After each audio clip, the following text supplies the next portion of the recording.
স্বাগত জানাচ্ছি খতমগঞ্জ থেকে মধ্যে সাথে আছে আমি শামীম জাহিদ। গত বছরের রাজনৈতিক অস্থিতিশীলতা ছিল এ বছরের শুরু পর্যন্ত। সেই কারণে বিদায়ী বছরে রাজস্ব আদায়, রপ্তানি, এডিপির মতো অর্থনৈতিক গুরুত্বপূর্ণ সূচক ছিল নেতিবাচক। অর্থনৈতিক গতি ফেরাতে সামগ্রিকভাবে সরকারকে অনেক চ্যালেঞ্জ মোকাবেলা করতে হবে বলেই মনে করছেন অর্থনীতিবিদরা। আজ আমাদের আলোচনার বিষয় অর্থনীতি 2014। এ নিয়ে আলোচনা করতে আমাদের সাথে স্টুডিওতে রয়েছেন বিশ্বব্যাংকের ঢাকা অফিসের মুখ্য অর্থনীতিবিদ জাহিদ হোসেন। তবে মূল আলোচনা যাবার আগে দেখে নেব একটি প্রতিবেদন। বছরের শেষ সময়ে এসে আলোচিত ঘটনায় পরিণত হয় সরকারি কর্মকর্তা কর্মচারীদের বেতন বাড়ানোর সুপারিশ। 16টি গ্রেড করে বেতন দ্বিগুণ করার সুপারিশ করা হয়েছে। তা বাস্তবায়ন করা হলে অর্থনীতিবিদরা মূল্যস্ফীতির আশঙ্কা দেখলেও অর্থমন্ত্রী তা একেবারে উড়িয়ে দেন। গত বছরের শেষ থেকে চলতি বছরের শুরুতে নির্বাচন কেন্দ্রিক রাজনৈতিক অস্থিতিশীলতায় ব্যবসা বাণিজ্যে ভাটা পড়ে। এতে বাজেটে রাজস্ব আদায়ে ঘাটতি দেখা দেয় প্রায় 5,000 কোটি টাকার। অর্থবছরের 5 মাসের মাথায় বরাবরের মতো এডিপি বাস্তবায়নের হার দাঁড়ায় মাত্র 21%। সময় মতো টাকা খরচ করতে না পারা এবং শেষ সময় তড়িঘড়ি করে এডিপি বাস্তবায়ন নিয়ে সমালোচনা সব সময়ের। অর্থনীতির একটি বড় চালিকা শক্তি হচ্ছে প্রবাসীদের পাঠানো রেমিটেন্স। নানা বাধা সত্ত্বেও রেমিটেন্স প্রবাহ বেড়ে বৈদেশিক মুদ্রার রিজার্ভ দাঁড়িয়েছে $22 বিলিয়ন বেশি। অর্থনীতির আরেক বড় চালিকা শক্তি রপ্তানি খাত। চলতি অর্থবছরের প্রথম 5 মাসে প্রবৃদ্ধি হয়েছে 1% কম। জিএসপি বাতিলের কারণেই রপ্তানিতে এ প্রভাব পড়েছে বলে মনে করেন সংশ্লিষ্টরা। বছরের প্রথম দিকে রাজনৈতিক অস্থিতিশীলতায় ব্যবসায়ীরা বলতে গেলে হাত গুটিয়েই বসেছিলেন। তাই বিনিয়োগের জন্য মূলধনী যন্ত্রপাতি আমদানি হয়েছে অনেক কম। তবে চলতি অর্থবছরের প্রথম 5 মাসে আমদানি আগের বছরের চেয়ে 11% বেশি হয়েছে। শুরুর দিকে মূল্যস্ফীতি 7% বেশি থাকলেও বছরের শেষের দিকে তা কমতে শুরু করে। নভেম্বর মাসে এসে এর হার দাঁড়ায় 6.6%। বছরের শেষের দিকে এসে বহুল আলোচিত পদ্মা সেতুর মূল কাজ শুরু হয়েছে। পদ্মা সেতুর ঠিকাদার কোম্পানি চায়না মেজর ব্রিজের প্রকৌশলীরা এরই মধ্যে একটি জায়গার মাটি পরীক্ষার কাজ শেষ করেছে। আমাদের কাছে কিছু আনঅফিসিয়াল তথ্য আসতেছে কাটা কাটা, সেগুলো যোগ করলে খুব ভালো চিত্র পাওয়া যায়। আমার মনে হয় যে যে ঘাটতিটা আপনারা লক্ষ্য করেছেন, সেই ঘাটতিটা আমরা পুষিয়ে উঠতে পারবো। বেশ কিছু নেতিবাচক সংকেত পাওয়া যাচ্ছে। তো সব মিলিয়ে আমার ধারণা যে অর্থনৈতিক প্রবৃদ্ধি আমাদের মোটামুটি গত অর্থ বছরের মতোই থাকবে আর কি, 6% ধারে কাছে আর কি। জিমি আমির, ইন্ডিপেন্ডেন্ট নিউজ, ঢাকা। দেখলাম প্রতিবেদনটি আমরা। জনাব জাহিদ হোসেন, আপনাকে স্বাগত জানাচ্ছি অনুষ্ঠানে। কেমন আছেন আপনি? ধন্যবাদ। আপনি ভালো?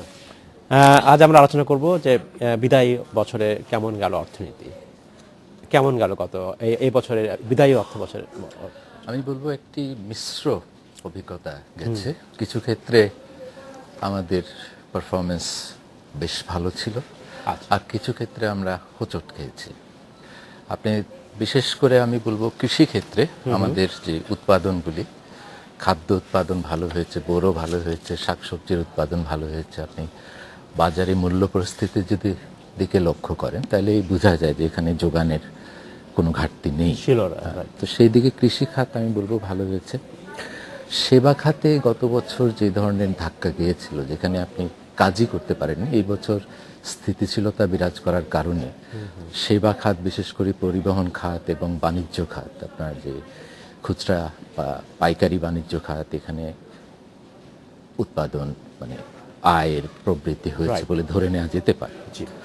মূল্যস্ফীতির ক্ষেত্রেও আমরা বিশেষ করে শেষের দিকে দেখেছি মূল্যস্ফীতি অনেক কমেছে এবং বাংলাদেশ ব্যাংক যে টার্গেটটা করেছে 6.5, সেটা অর্জনের পথেই আছে বলে মনে হয়। এবং এটাতে আন্তর্জাতিক পরিস্থিতিও মোটামুটি একটি সহায়ক ভূমিকা পালন করেছে, তারপরে মুদ্রানীতিও ছিল সহায়ক। এই তিনটি ক্ষেত্রে বলবো আমরা বেশ পজিটিভ কিছু ডেভেলপমেন্টস দেখেছি। আর যেখানে আমরা হোঁচট খেয়েছি সেখানে মূলত ব্যক্তি খাতে বিনিয়োগের যে স্থবিরতা গত কয়েক বছর ধরে ছিল, সেটি কাটিয়ে ওঠা এখনো সম্ভব হয়নি। দ্বিতীয়ত আপনার যে আমরা সরকারি বিনিয়োগে এডিপি বাস্তবায়নের ক্ষেত্রে যে ধরনের সমস্যা অনেক দিন ধরেই ভুগছি, সেগুলিও খুব একটা কাটিয়ে উঠছে বলে মনে হয় না। বিশেষ করে এডিপির যে গুণগত মানটা বৃদ্ধি করা, খরচ হয়তো হচ্ছে কিন্তু মাঠ পর্যায়ে আমরা ডেভেলপমেন্টসগুলো তেমন দেখতে পাচ্ছি না। যে পাবলিক অ্যাসেট বিল্ডিং যে হচ্ছে, সেটা অবকাঠামোর ক্ষেত্রে কিছু অগ্রগতি হলেও তেমন যেই গতিতে অগ্রগতি হওয়া প্রয়োজন সেটা হচ্ছে না।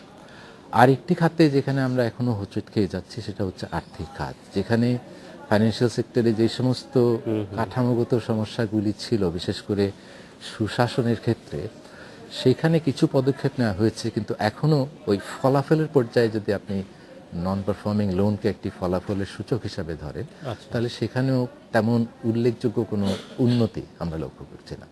আচ্ছা, তাহলে আমরা আমরা আমরা যদি ভালোর দিকে কথা বলি, যে আমরা কৃষিক্ষেত্রে কাজে ভালো করেছি, সেবা খাতেও ভালো করেছি বলছেন।